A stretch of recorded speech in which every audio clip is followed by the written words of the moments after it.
Hi guys. तर मला ना काय झालं माहिती का, काल शिवरात्री होती, म्हणजे रविवार शिवरात्री होती आणि आज आहे ना मंडे सोमवार आहे. तर शनिवारी काय झालं माहिती का, रात्री आहे ना म्हणजे मी जागीच होते, 2 वाजते, 2 वाजले होते हो. तर माझ्या ना दरवाजाची ना कोणीतरी ना कडी वाजवली, मी घाबरले आणि साईज झोपला होता. तर माझा बाबू एवढा घाबरला ना की मम्मा कोणीतरी आपल्या दरवाजाची कडी वाजवली.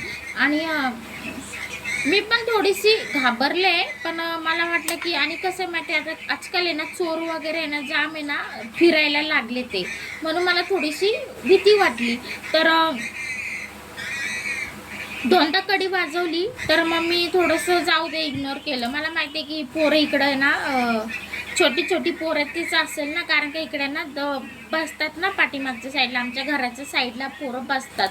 तर मग मी थोडं परत मग नंतरून आहे ना 10 मिनिटांनी परत आहे ना मग कडी वाजली. मग मला राग आला, मग मी काय केलं, माझे ते दरवाजाचे जो सेफ्टी डोर आहे ना, मी जरा बघितलं कोण आहे का म्हणून. मग मी शिव्या वगैरे घातल्या, पाणी वगैरे माझ्या दरवाजाच्या समोर मी ना पाणी वगैरे वतलं. मला खूप राग आला, मी खूप घाण शिव्या घातल्या की एवढ्या रात्रीच्या दरवाजाची कडी वाजवतात हे चुकीचं आहे की नाही.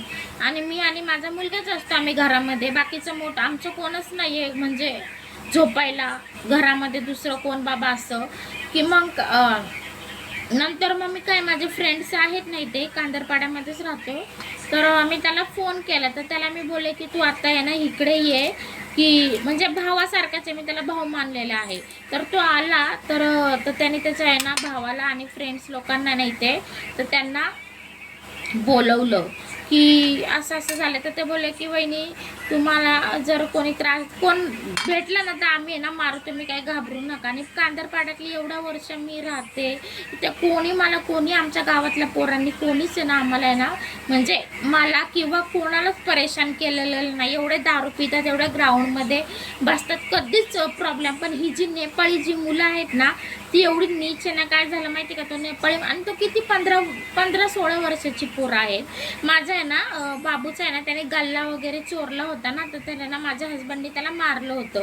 आणि कसं माहिती का, आणि मी पोलीस स्टेशनला जाऊन कंप्लेंट वगैरे पण केली. आणि ती पोरं ना एवढी चोर आहे ना, तर ते कोणी नसलं ना दरवाजाच्या खिडक्या वगैरे असतात ना, भंगार वगैरे गाडी वगैरे असेल ना त्याचे पाट वगैरे चोरायचं, म्हणजे पेट्रोल वगैरे. एवढी चोर लोक आहेत ना, एवढी नीच पोरं आहेत ना. आणि त्यांच्या माझी खूप वेळा भांडणं झाली, मी पोलीस स्टेशनला जाऊन कंप्लेंट पण केली, पण ती पोरं काय ऐकतच नाहीये. मग काय झालं माहिती का, कालचीच गोष्ट रविवारची, मी त्यांना बोलले की कोण आहे तुम्ही, ह्याच्यामध्ये आहे ना माझ्या रात्रीचं आहे ना दरवाजाची कडी वगैरे वाजवते ते पोरं. आणि मला माहिती की त्यातलंच कोणतरी 2 पोरं आहे. तर मी सगळ्यांना शिव्या घातल्या, 10 पोरं होती, तर 10 पोरांमधलं एकालाच लागलं. म्हणजे त्याच्या अगोदर पण त्यांनी माझ्या दरवाजावरती कडी वगैरे वाजवली, ज्या मला परेशान केला, आणि त्यालाच लागलं. म्हणजे त्यांनीच हे केलं ना. जाऊ दे, पण त्यांनी पण मग नंतर मग आमच्या शाळेतल्या ज्या बायका वगैरे आहेत ना, मग त्यांनी त्याला आहे ना हाकलून वगैरे सगळ्यांना दिले की तुम्ही इथं राहत नाहीये तर तुम्ही इथं यायचं नाही ना. बाहेरची पोरं आमच्या शाळेमध्ये येऊन आहे ना परेशान करते. एकच तो नेपाळी मुलगा आहे ना, तो इथे राहतो, तोच आहे ना पोरांना घेऊन यायचा.